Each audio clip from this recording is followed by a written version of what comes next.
Pramoedya Anantatur secara luas dianggap sebagai salah satu pengarang yang produktif dalam sejarah sastra Indonesia.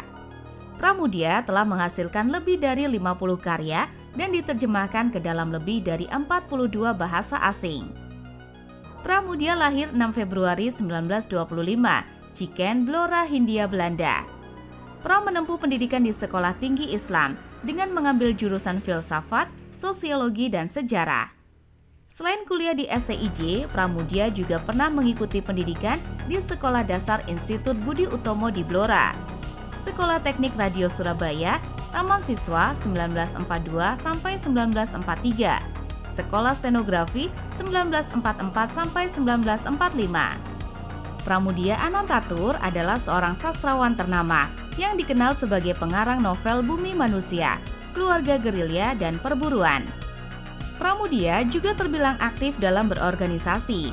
Tercatat, Pramoedya pernah bergabung dalam anggota Lembaga Kebudayaan Rakyat, anggota Netherlands Center ketika masih di Pulau Buru 1978, anggota kehormatan seumur hidup dari International Pen Australia Center 1982, anggota kehormatan Pen Center Swedia 1982, anggota kehormatan Pen American Center Amerika Serikat 1987, Dutch Swiss Series Pen Member Zentrum Swiss 1988, International Pen English Center Award Inggris 1992, International Pen Award Association of Writers Centrum Deutschland Jerman 1999. Selain aktif berorganisasi, Pramoedya pernah juga mendapat penghargaan seperti Freedom to Write Award dari Pen American Center Amerika Serikat 1988. Dari The Fund for Free Expression, New York, Amerika Serikat 1989. Werdim Award for his meritorious service to the struggle for emancipation of Indonesian people dari The Werdim Foundation, Leiden, Belanda 1995. Ramon Magsaysay Award for Journalism, Literature, and Creative Arts in recognition of his illuminating with brilliant stories the historical awakening and modern experience of Indonesian people dari Ramon Magsaysay Award Foundation, Manila, Filipina 1995. UNESCO Mandajit Singh Prize in recognition of his outstanding contribution to the promotion of tolerance and non-violence dari UNESCO Prancis 1996.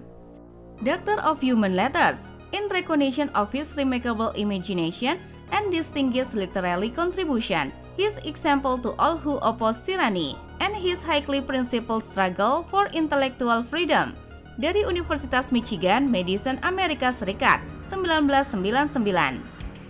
Chancellor Distinguished Honor Award for his outstanding literary achievement and for his contribution to ethnic tolerance and global understanding dari Universitas California, Berkeley, Amerika Serikat 1999.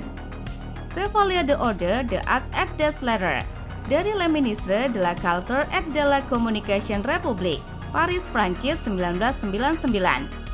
New York Foundation for the Arts Award, New York, Amerika Serikat 2000. Fukuoka Cultural Grand Prize, Hadiah Budaya Asia Fukuoka, Jepang 2000. The Norwegian Outer Union 2004. Centenario Pablo Neruda, Chili 2004. Pada masa kemerdekaan Indonesia, ia mengikuti kelompok militer di Jawa dan kerap ditempatkan di Jakarta pada akhir Perang Kemerdekaan.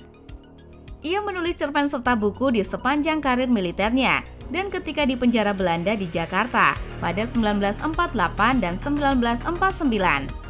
Pada 1950-an, ia tinggal di Belanda sebagai bagian dari program pertukaran budaya. Dan ketika kembali ke Indonesia, ia menjadi anggota Lekra, salah satu organisasi sayap kiri di Indonesia. Gaya penulisannya berubah selama masa itu, sebagaimana yang ditunjukkan dalam karyanya, Korupsi, Fiksi Kritik pada Pamong Praja yang jatuh di atas perangkap korupsi.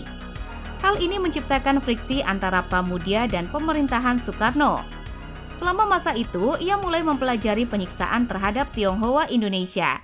Kemudian pada saat yang sama, ia pun mulai berhubungan erat dengan para penulis di Tiongkok. Khususnya, ia menerbitkan rangkaian surat menyurat dengan penulis Tionghoa yang membicarakan sejarah Tionghoa di Indonesia, berjudul Hokkiao di Indonesia. Pramudia merupakan kritikus yang tak mengacuhkan pemerintahan Jawa sentris pada keperluan dan keinginan dari daerah lain di Indonesia. Pramudia secara terkenal mengusulkan bahwa pemerintahan mesti dipindahkan keluar Jawa. Pada 1960-an, ia ditahan pemerintah Soeharto karena pandangan pro-komunis Tiongkoknya. Bukunya dilarang dari peredaran dan ia ditahan tanpa pengadilan di Nusa Kambangan di lepas pantai Jawa, dan akhirnya di Pulau Buru di kawasan timur Indonesia. Selain pernah ditahan selama 3 tahun pada masa kolonial dan 1 tahun pada masa Orde Lama, selama masa Orde Baru, Pramudia merasakan 14 tahun ditahan sebagai tahanan politik tanpa proses pengadilan, 13 Oktober 1965 sampai Juli 1969. Juli 1969 sampai 16 Agustus 1969 di Nusa Kambangan. Agustus 1969 sampai 12 November 1979 di Pulau Buru. November sampai 21 Desember 1979 di Magelang. Ia dilarang menulis selama masa penahanannya di Pulau Buru, namun masih dapat menyusun serial karya terkenalnya yang berjudul Bumi Manusia. 4 roman semi-fiksi sejarah Indonesia yang menceritakan perkembangan nasionalisme Indonesia, dan sebagian berasal dari pengalamannya sendiri saat tumbuh dewasa. Tokoh utamanya, Minke, bangsawan kecil Jawa, bercermin pada pengalaman R.M. Tirto Adisuryo, seorang tokoh pergerakan pada zaman kolonial yang mendirikan organisasi Sarekat Priyayi dan media resmi sebagai sarana advokasi. Medan Priyayi yang diakui oleh Pramudia sebagai organisasi nasional pertama. Jilid pertamanya dibawakan secara lisan kepada rekan-rekan di Unit 3 Wanayasa Buru sebelum dia mendapatkan kesempatan untuk menuliskan kisahnya, di mana naskah-naskahnya diselundupkan lewat tamu-tamu yang berkunjung ke Buru. Pramudia dibebaskan dari tahanan pada 21 Desember 1979 dan mendapatkan surat pembebasan tidak bersalah secara hukum dan tidak terlibat gerakan 30 September. Tetapi masih dikenakan tahanan rumah di Jakarta hingga 1992. Serta tahanan kota dan tahanan negara hingga 1999 dan juga wajib lapor 1 kali seminggu ke Kodim Jakarta Timur selama kurang lebih 2 tahun. Selama masa itu, ia merampungkan penulisan Gadis Pantai, novel semi-fiksi lainnya berdasarkan pengalaman neneknya sendiri. Ia juga menulis Nyanyi Sunyi Seorang Bisu 1995, autobiografi berdasarkan tulisan yang ditulisnya untuk putrinya, namun tak diizinkan untuk dikirimkan, dan Arus Balik 1995. Edisi lengkap Nyanyi Sunyi Seorang Bisu diterjemahkan ke dalam bahasa Inggris oleh Willem Samuels, diterbitkan di Indonesia oleh Hasta Mitra, bekerja sama dengan Yayasan Lontar pada 1999, dengan judul The Mute Soliloquy, A Memoir. Ketika Pramudia mendapatkan Ramon Magsaysay Award 1995, diberitakan sebanyak 26 tokoh sastra Indonesia menulis surat protes ke Yayasan Ramon Magsaysay. Mereka tidak setuju. Pramudia yang dituding sebagai jubir sekaligus algojolekra paling galak, menghantam, menggasak, membantai, dan mengganyang.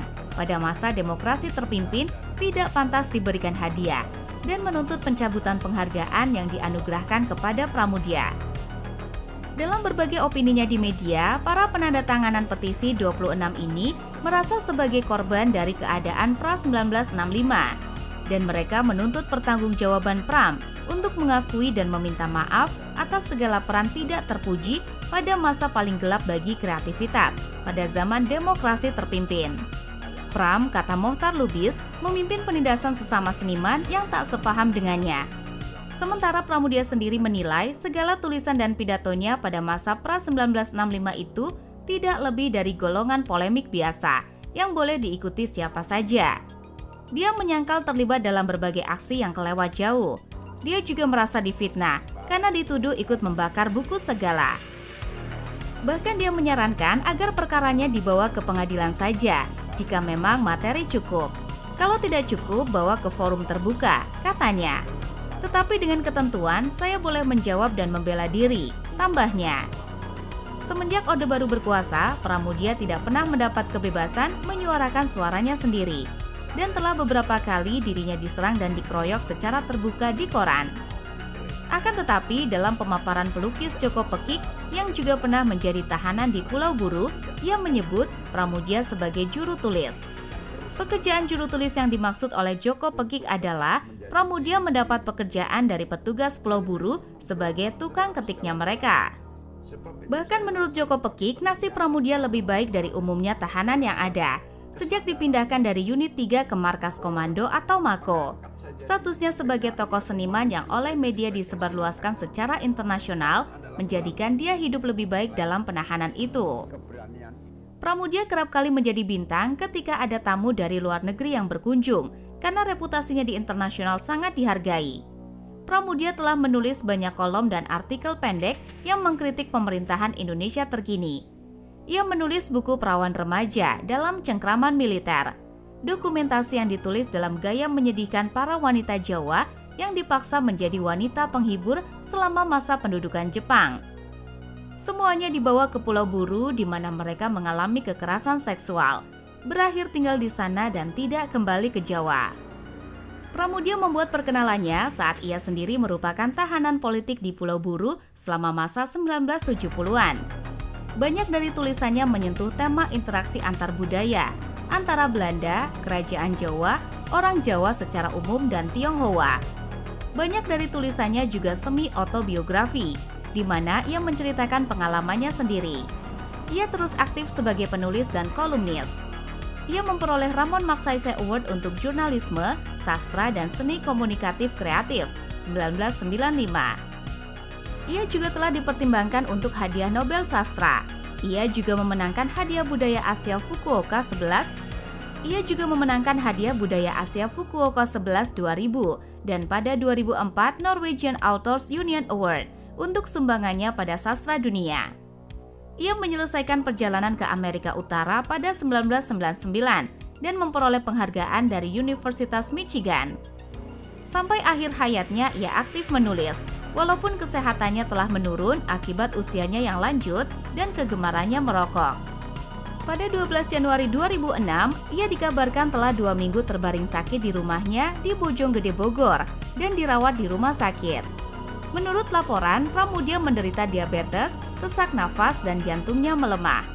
Pada 30 April 2006 pukul 8.55, Pramudia wafat dalam usia 81 tahun.